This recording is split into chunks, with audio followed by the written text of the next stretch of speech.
Okay, so let's go over my 5 steps on how to recover from derealization, depersonalization, or anything that comes under that umbrella. Now, these are my tips. I strongly believe everyone needs to have them dialed in if they really want to make a full recovery. I just want to share this with you guys, and then if there's any of these steps you haven't been doing, do try and add them to your routine and see if you get any results, which I feel you will. So, first off, with depersonalization, what comes with that is a lack of motivation, fatigue, just feel run down the whole time. It's very hard to get yourself up out of bed in the morning. You just don't have that motivation that you used to once have.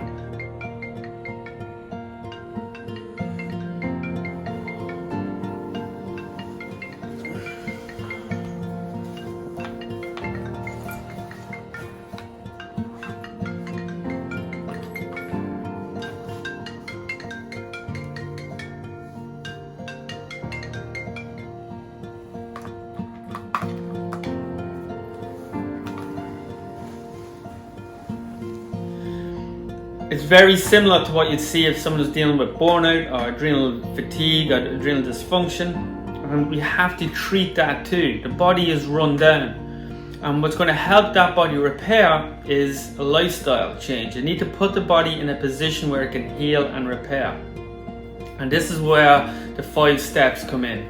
Now, I talked about them briefly in my past videos, and I'm sure you are familiar with it if you've been following my work. It's the DRESS protocol. So that's diet, rest, exercise, stress reduction, and supplements. Now, I highly recommend you check out the Linden method, Charles Linden. Now, I don't have any affiliates with Charles Linden and his method, but he is a big advocate of using distraction. And I have to agree, that was a big part of my recovery, was filling my day up with distraction, keeping myself engaged in what I was doing. Okay, learning new skills. I got into hand balancing, I got into gymnastics, strength training, rock climbing, calligraphy. I tried so many different things, photography, all while implementing the stress protocol at the same time.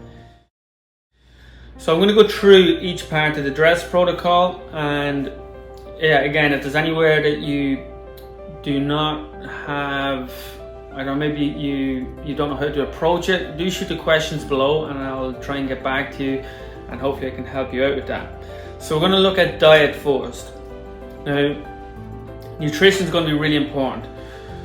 That's just going to help repair the gut wall. If you're eating clean and whole foods, healthy foods, we want to stay away from anything that's going to cause an inflammation response. So we're going to look at an anti-inflammatory diet. So that's going to be different for everyone. Some people can't eat peanuts. They get all inflamed and that causes irritation. Other people can't eat, it might be a vegetable, or sometimes it's benign foods, like healthy foods. So it can be a little bit tricky, but you can't go wrong just by starting off on a very clean whole food diet. And I like to use the paleo approach, and then you'll start to modify it as we go along. So I kind of use the paleo as kind of like the standard, and then from there, again, we just try and individualize that. Now, the paleo diet goes back before the agricultural world, back to the Paleolithic ancestors when we were hunter-gatherers, and we kind of ate what the land gave us. So if it swam in the water, if it ran on the ground, if it flew in the sky, you could eat it. If it grew out of the ground. So it's pretty much meat, fruit, veg, seeds, and nuts.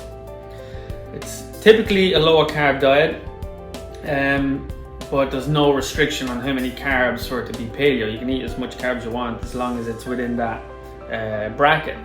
Now, the carbohydrates, you want to get it from root vegetables. So sweet potatoes and yams, and just your regular potatoes, are very effective carbs. Now, most people do function better on a lower carb. So I usually start people on a very low carb diet. So you might only have 100, maybe 50 to 100 grams of carbs a day, using these sweet potatoes or yams typically is what I go with. And then you're eating plenty of vegetables and plenty of meats, and good quality meat as well is very important. So trying to stay away from any processed stuff. Now with the carbs, again, I start people with the lower carb. If you feel sluggish and your energy levels maybe have dropped, well, this is a sign that you need a little bit more carbs in your body. Okay, so you might have to up the carbs a little bit more, an extra 25 grams or an extra 50 grams of carbs. And then if your body starts to function a little bit better, then we know we're generally going in the right direction. You can also use a glucometer if you're not scared of pricking your finger to test the blood, to test the blood sugar levels. And the best time to do this is in the morning when you wake up on an empty stomach. Just check your blood sugar. If your blood sugar levels are low, then that's a sign you need a little bit more carbohydrates in your diet. So that's a good way of kind of assessing how many carbs that your body needs to function. So simple: meat, fruit, veg, seeds and nuts, plenty of vegetables for your diet. Okay, from there we're going to look at sleep. Okay, rest. Get into bed at a good time in a pitch dark room. Okay, maybe turn off all electronics, get off YouTube, Facebook, Instagram by 8 o'clock or 9 o'clock. Give a deadline. You might give it, if you're used to being on the phone or your computer till 12 or 1 in the morning, maybe just back it off maybe like an hour or two. And then start then maybe just to keep yourself busy is maybe try some art. Try some adult coloring books that you can try. Writing, journaling. Just write out everything that's on your mind. That's a great way just to deload and just empty the glass, that's what they say. But yeah, writing is another very effective way of I find anyway, to get myself ready for bed. Reading, whatever it might be. So give yourself a time, stick to it. No more television, no more internet. Give your brain a break from all the stimulus, and then sit down and just read an adventure book, something that just keeps your attention. Don't read anything now that's kind of complex and allows your mind to go drift into those worrying places where it can pull you. Find something that's engaging. Okay, again, good quality sleep. It's tricky, I know. Most people are dealing with some form of insomnia if you're dealing with derealization, but just start putting in good habits. It might take a while for it to start you start noticing the effects, but it will start happening. Okay, so yeah, just get into something that will, like if it's art or whatever it might be, just to keep yourself busy till you kind of get tired and keep yourself focused. So hopefully then you start getting the diet and the sleep now start to kind of rolling, and you should start seeing some more now energy coming back into the body. Your body's just functioning that bit better. Next one is exercise. Exercise is a great way to stimulate the body, again, give you energy, fuel the body up, but we gotta do it in the right dosage. I made a big mistake here. When I had my first panic attack way back, I was doing so much training, intensity was through the roof. I was trained like that for many years, and my body could handle it, and I thought that's what you needed to do to stay fit. But eventually I just burnt the system out. I was working crazy hours, going to bed very late because I get home late, and I'd be up early in the morning and I'd just be go again the next day, and yeah, eventually just burnt myself out. So now that I'm very careful now with the dosages, not only I give myself when it comes to training, but also my clients. So I assess them each day when they come in to see how they are functioning. I also have clients I work with online, and I get them to send me what their blood pressure and the resting heart rate is, so I get a rough idea of how the body is, and then from there we modify the programs. So yeah, when it comes to exercise, focus on more lower intensity exercise. Now I'd be looking towards yoga, tai chi, qigong for anyone that's dealing with derealization or burnout. Something that's going to put energy into the body. So it's anything that involves slow movement with breath work. It's a great way just to stimulate the body. So if you want to go back to the gym and that's your environment, let's say you're used to lifting good heavy weights with your friends and you just want to be back in that environment, and that's what's causing a lot of mental stress for you and frustration, well then go back to the gym. If that's what you enjoy doing, go back and do it. But what I recommend you doing is, if let's say you love deadlifting, you love squatting, and again just being around those people, find a weight that you can do, let's say 30 repetitions with, and only do half that. Only do 15 repetitions with a weight that you can do 30 repetitions with. Yeah, it's going to be a very light weight, but that's what we want. We want to encourage movement with breath work. Okay, it pumps the muscles, it pumps the body, pumps oxygen around the body, and it's a great way to energize.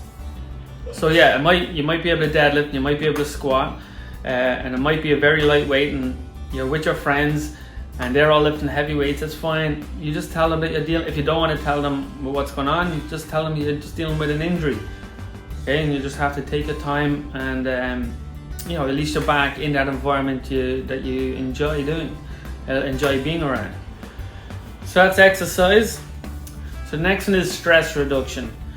So meditation can be very effective. For some people that could actually make matters worse. For me, meditation didn't help me a lot. I actually found it quite uncomfortable to be sitting with myself in a quiet room. So what I did was I focused on hand balance, and I picked up hand balance, and I found a hand balancing instructor, worked with him. I found that a great way to keep myself focused, a great way to get in tune with your body. You need to know where your body is upside down. It takes a lot of patience, a lot of focus, and that was, for me, I found that very effective way of just being present and just clearing out my mind. It might be going for a walk out in nature, maybe to have a bath every night. What I like to do is get a nice warm, not too hot, but just the temperature just right.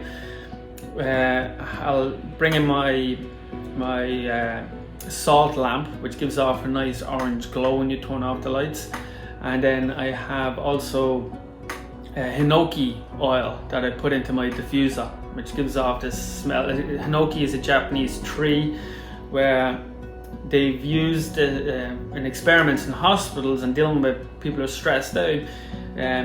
They pumped hinoki through the ventilation system, and apparently the stress levels came down on a lot of subjects that they've been testing. They've got people to use this at home with the diffuser, and apparently stress levels dropped. So I bought myself some hinoki oil. Give it a go anyway if you find it works for you. I just like the smell, and maybe it just tricks the body into thinking that it's out in the forest surrounded by trees, and I just find it very calming. But that's something you can try yourself. And whatever something that you enjoy doing that takes your mind off things. So the last step is supplements.